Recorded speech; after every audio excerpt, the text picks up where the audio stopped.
नमस्कार, आप देख रहे हैं काल चक्र। मैं हूं रश्मि और मेरे साथ है प्रश्न कुंडली विशेषज्ञ पंडित सुरेश पांडे जी। पंडित जी, बहुत बहुत स्वागत है आपका। धन्यवाद। पूजा की थाली, पूजा की रुई, पूजा का तिलक, पूजा का इत्र कैसे दूर करेंगे नेगेटिव एनर्जी, जानने के लिए देखिए काल चक्र। जी हाँ, आज हम बात करने वाले हैं पूजा सामग्री की। देवी देवताओं की उपासना में इस्तेमाल होने वाली सामग्री का अपना एक अलग महत्व है और ये पूजा को सफल बनाने के लिए बहुत जरूरी मानी जाती है। लेकिन क्या आपने कभी सोचा है कि भगवान की उपासना में इन पूजन सामग्रियों का प्रयोग क्यों होता है? पूजा सामग्री से कैसे दूर हो सकता है हर संकट? पूजा सामग्री कैसे है आपके लिए महाकवच? पूजा सामग्री से कैसे मिलेगा पूजा का पूरा पुण्य?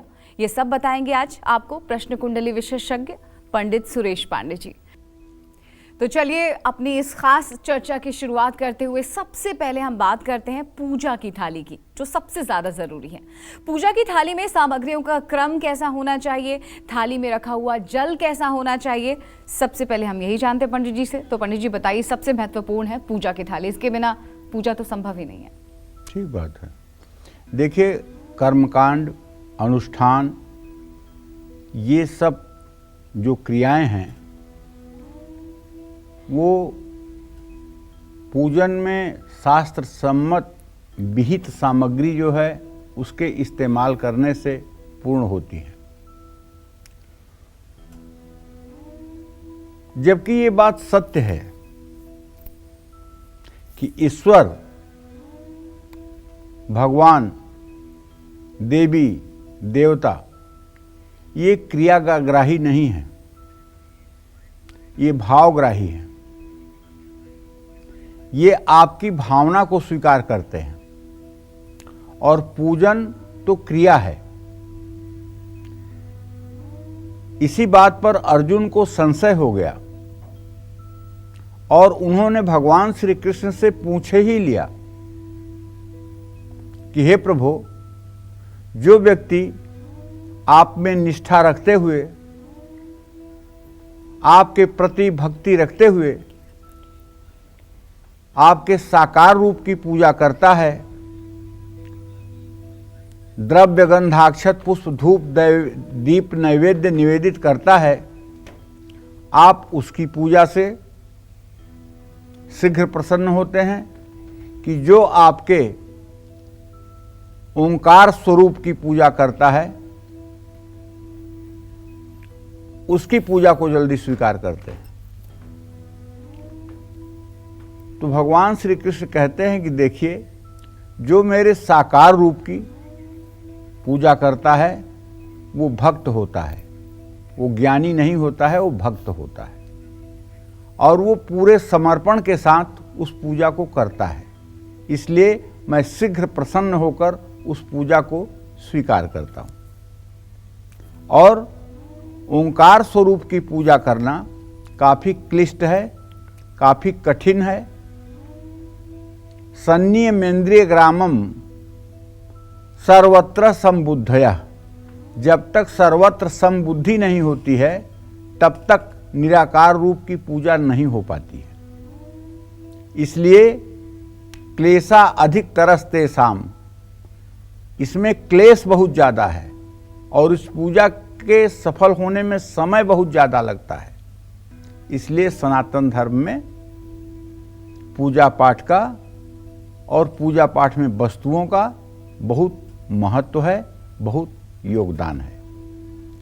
पूजा में इस्तेमाल होने वाली अलग अलग सामग्रियों का क्या महत्व है, ये आज मैं आपको बताने वाला हूँ।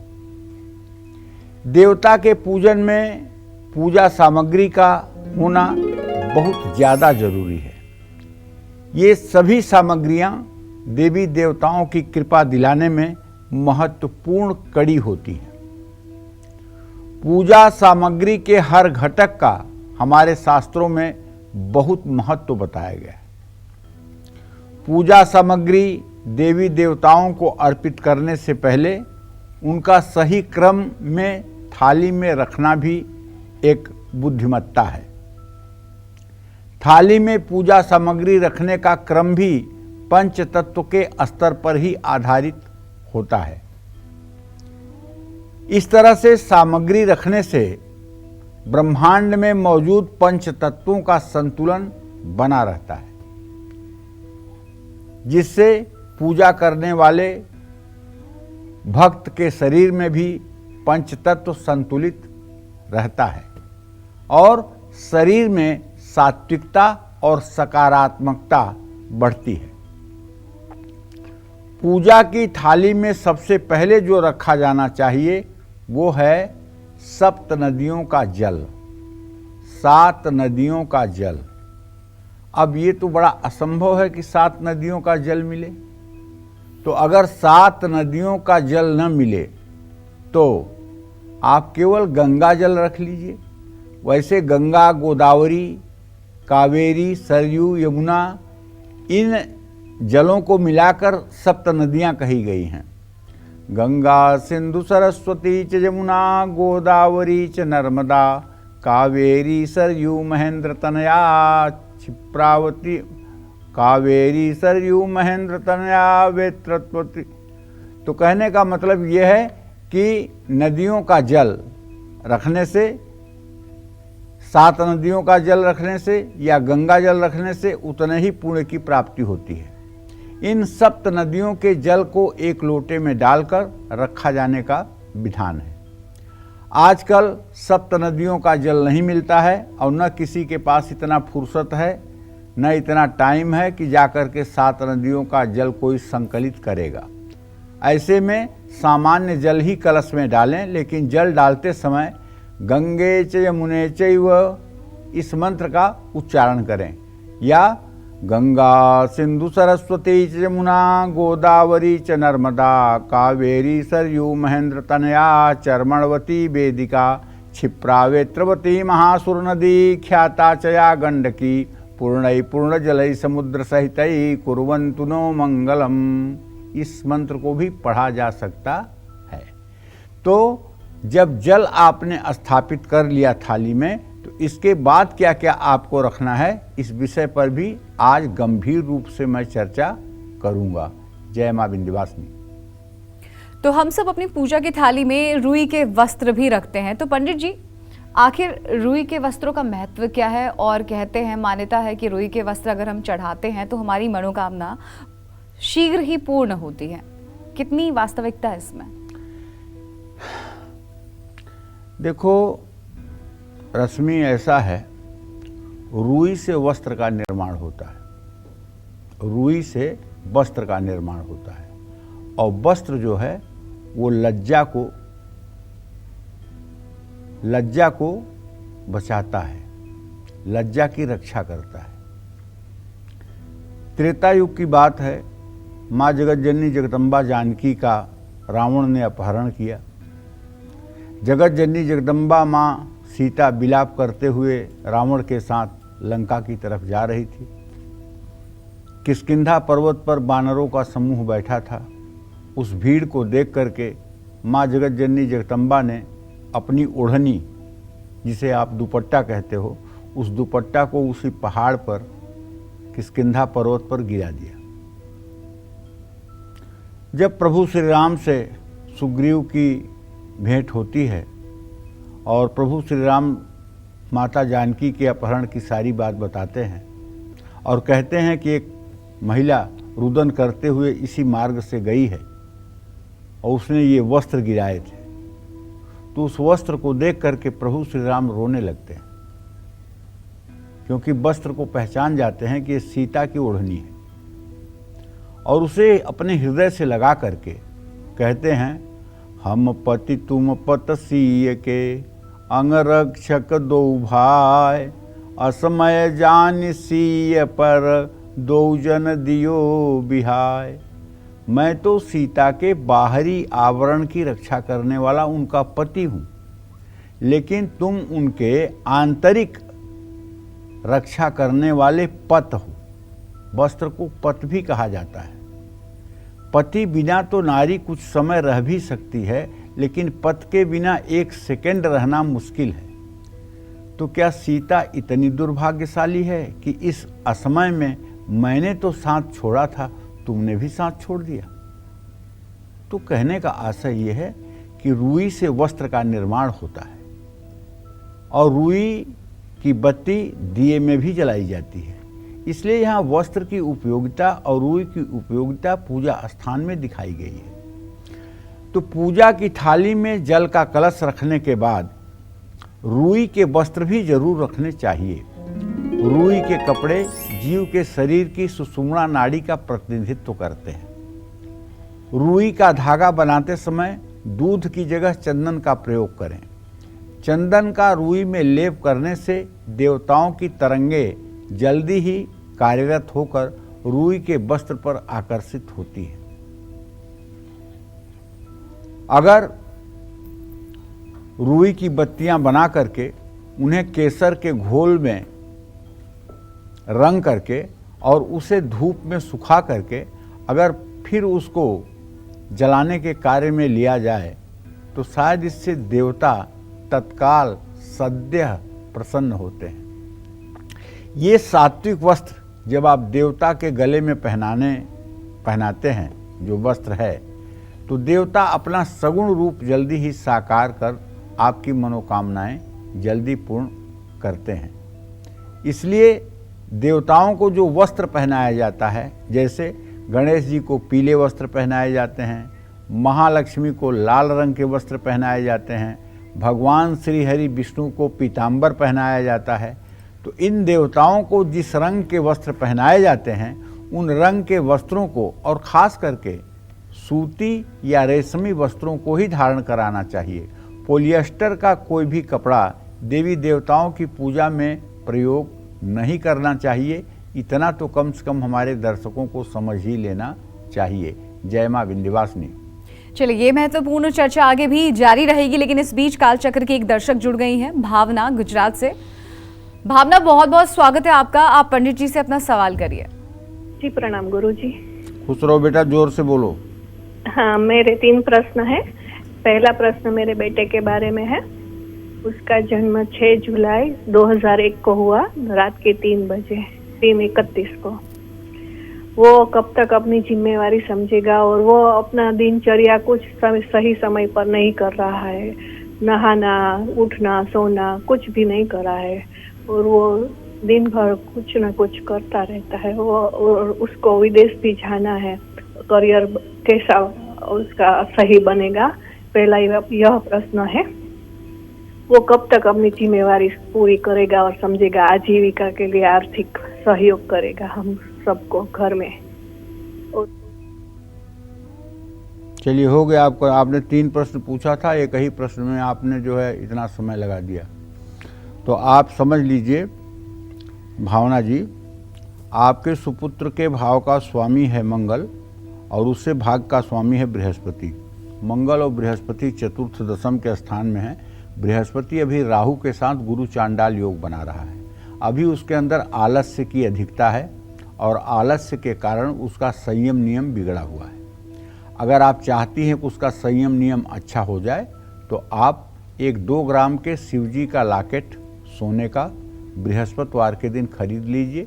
उसे एक पीतल की थाली में पान के पत्ते पर रख करके और उसकी विधिवत, जैसे शिव जी की पूजा होती है, रुद्र सूक्त के 16 मंत्रों से उसकी विधिवत पूजा करके पूजा की थाली पूजा कराने वाले ब्राह्मण को सोने की प्रतिमा के समेत बृहस्पतिवार को दान कर दीजिए। आपके बेटे के अंदर धीरे धीरे सारे सद्गुण दिखाई देने लगेंगे और आपके चिंताओं का भी निवारण हो जाएगा। अभी वो गुरु चांडाल योग के अंतर्गत चल रहा है, जिसके कारण आलस्य का होना, समय से स्नान भोजन न करना, नित्य कर्म न करना और अपने कर्तव्य के प्रति जागरूक न होना, ये सब अवगुण उसके अंदर हैं। ये ग्रहाधीन दुनिया है और ग्रहों के अधीन सभी लोग अपना व्यवहार बरतने के लिए मजबूर हैं। वो भी गुरु चांडाल योग के अंतर्गत चल रहा है, इसलिए ये उपाय उसके लिए सार्थक और बहुत सटीक सिद्ध होगा। जय मां विंध्यवासिनी। चलिए आगे बढ़ते और बात करते एक और महत्वपूर्ण पूजा सामग्री की। जी हम बात कर रहे हैं जनेऊ की, तो पूजा में जनेऊ का क्या महत्व है, क्यों देवताओं को जनेऊ अर्पण करना शुभ माना जाता है। पंडित जी, कई लोग जनेऊ धारण करते हैं, तो इसका महत्व क्या है और आखिर देवी देवताओं को इसको अर्पण करना शुभ क्यों माना जाता है? यज्ञोपवीतं परमं पवित्रं प्रजापतिर्यं सहजं पुरस्तात् आयुष्यमज्ञं प्रतिमुंच शुभ्रम यज्ञोपवीतं बलमस्तु तेजः। जनेऊ को यज्ञोपवीत कहते हैं और हमारे सनातन धर्म में जनेऊ का विधान 16 वर्ष की उम्र तक हो जाना चाहिए। जो लोग ये कहते हैं कि हमारे यहाँ तो शादी में जनेऊ होती है, चाहे लड़का 30 साल का हो गया है लेकिन कहेंगे हमारे यहाँ तो शादी में जनेऊ होती है, उनसे ये पूछिए कि ये बात तो आपके दिमाग में धंसी हुई है कि शादी के समय जनेऊ होती है, और इस बात को क्यों भूल रहे हैं कि जब शादी में जनेऊ होती थी तो 15 साल के ऊपर नीचे के लड़कों की शादियां हो जाती थी। तब तो शादी में जनेऊ शोभा देती थी, लेकिन जब 30 साल के मर्द की शादी हो रही है, 35 साल के मर्द की शादी हो रही है, तब भी जनेऊ साथ में होगा। संस्कार का लोप हो रहा है। आज भी कम से कम बिहार की बात मैं कर रहा हूं, बिहार के लोग इतने जागरूक हैं कि वो अपने बच्चे का जनेऊ जिन्हें कराना है वो 6 साल से लेकर 16 साल की उम्र तक जनेऊ का कार्यक्रम कर ही देते हैं। शादी में भले कम खर्च करें, लेकिन जनेऊ का उत्सव ऐसे मनाते हैं जैसे शादी के उत्सव से वो कहीं से भी कम नहीं होता है, और होना भी चाहिए। जिस माता ने अपने गर्भ से पुत्र को पैदा किया है, वो अगर ब्रह्मचारी को भिक्षा देती है तो उसकी कोख पवित्र हो जाती है, और बालक जब तक ब्रह्मचारी है तब तक अगर उसे वेद पाठ के लिए भिक्षा दी जाती है तो इससे माँ की कोख धन्य हो जाती है और माँ का जन्म लेना सार्थक हो जाता है। फिर 16 साल की उम्र के बाद तो जनेऊ का कोई महत्व नहीं है, ये तो एक औपचारिकता है, चाहे करिए या न करिए इसका कोई महत्व नहीं। रूई के वस्त्र के बाद जनेऊ भी देवताओं को अर्पण किया जाता है। जनेऊ में 3 धागे होते हैं। 96 अंगुल का जनेऊ होता है, 96 चौवा का जनेऊ होता है, चौवा मतलब 4 अंगुल, और 3 धागे होते हैं जिसमें देव ऋण, मातृ ऋण, पितृ ऋण, 3 प्रकार के ऋण होते हैं, और इन 3 ऋणों को मनुष्य को चुकाना पड़ता है। जनेऊ धागों से बनाया जाता है, और जनेऊ को जहाँ बना करके बांधा जाता है वहाँ ब्रह्मगांठ लगाई जाती है। ब्रह्मगांठ एक प्रकार से गांठ लगाने की एक कला है, जिसको ब्रह्मगांठ कहते हैं। वो ब्रह्मगांठ लगाई जाती है। जो बाजार में जनेऊ मिल रही हैं उसमें ब्रह्मगांठ लगी है कि नहीं लगी है इसकी कोई गारंटी नहीं है। खूंटा गांठ होती है, चिपटी गांठ होती है, ब्रह्मगांठ होती है, तमाम प्रकार से गांठ बांधने की विधा है, जिसमें सबसे जनेऊ के लिए महत्वपूर्ण ब्रह्मगांठ है। तो जो मंत्र शक्ति से परिपूर्ण होता है, जनेऊ देवताओं को अर्पण करने के बाद जब साधक उसको स्वयं धारण करता है तो उसे देवताओं के सात्विक चैतन्य का लाभ मिलता है। और जनेऊ को बिना हल्दी लगाए धारण नहीं करना चाहिए, केवल सादा जनेऊ धारण नहीं करना चाहिए। जनेऊ में थोड़ी सी हल्दी लगा करके तभी भगवान गणेश को जनेऊ धारण करवाना चाहिए, तभी श्री हरि विष्णु को जनेऊ धारण करवाना चाहिए। देवियों को जनेऊ धारण नहीं करवाना चाहिए, केवल देवताओं को ही जनेऊ धारण करवाना चाहिए। हनुमान जी को जनेऊ धारण करवाना चाहिए। कांधे मूंज जनेऊ छाजय, आप भी तो पढ़ते होंगे हनुमान चालीसा में, कांधे मूंज जनेऊ छाजय। तो उनको कांधे पर मूंज की जनेऊ, अब उस समय मूंज की जनेऊ थी, आज मतलब कि सूत की जनेऊ उपलब्ध है, तो इसको आप पहना दीजिए। तो कहने का आशय ये है कि जनेऊ जो है स्नान के बाद एक बहुत ही अनिवार्य अंग है, जिसे धारण किया जाए। वो देवताओं के लिए भी मनुष्यों के लिए भी आवश्यक है। जय मां विंध्यवासिनी। चलिए, हमने जनेऊ की बात कर लिया, बात कर लेते हैं हल्दी और कुमकुम की। तो क्यों देवी देवताओं को हल्दी और कुमकुम चढ़ाया जाता है? पंडित जी बताइए जरा हमारे दर्शकों को कि पूजा सामग्री में हल्दी और कुमकुम का महत्व क्या है। देखिए, हल्दी और कुमकुम, पूजा सामग्री में हल्दी और कुमकुम का क्या महत्व है ये जान लीजिए। देवी देवताओं को हल्दी धरती के नीचे से उगती है, इसलिए धरती पर उगने वाली चीज़ों की तुलना में हल्दी में भूमि तरंगों की मात्रा बहुत ज़्यादा होती है।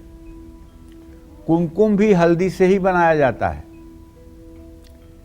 असली कुमकुम जो होगा वो हल्दी के पाउडर से ही बनाया जाता है।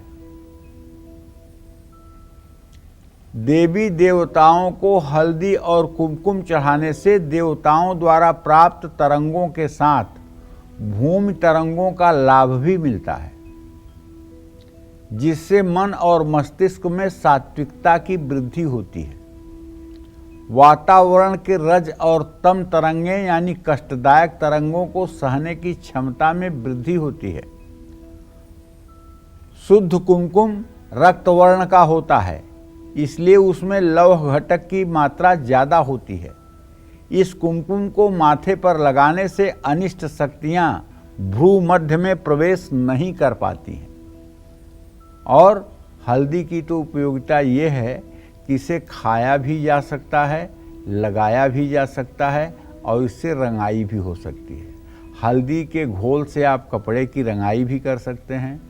हल्दी को गरम करके तेल के साथ चोट घाव पर भी लगा सकते हैं और हल्दी को आप भोजन में भी इस्तेमाल कर सकते हैं। इसलिए शादी जैसे पर्व पर भी हल्दी और तेल वर और कन्या को लगाया जाता है।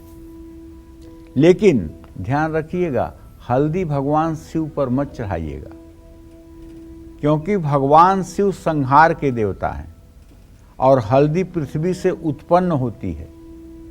इसलिए भगवान शिव को राख चढ़ाई जाती है, भस्म जिसे आप विभूति कहते हैं। राख माने जो समाप्त हो चुका है, तो भगवान शिव संहारक देवता हैं और राख संहार का स्वरूप है। इसलिए भगवान शिव को विभूति चढ़ाने का प्रचलन है। जय मां विंध्यवासिनी।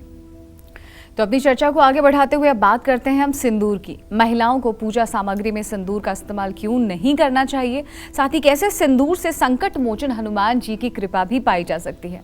तो पंडित जी समझाइए हमारे दर्शकों को सिंदूर का महत्व। देखिए, सिंदूर की बात जहाँ तक है, सिंदूरम शोभनम रक्तम। अब मैं सिंदूर का महत्व बताता हूँ। सिंदूर में शक्ति की मात्रा अधिक होती है, इसलिए महिलाएं इसका उपयोग ना करें,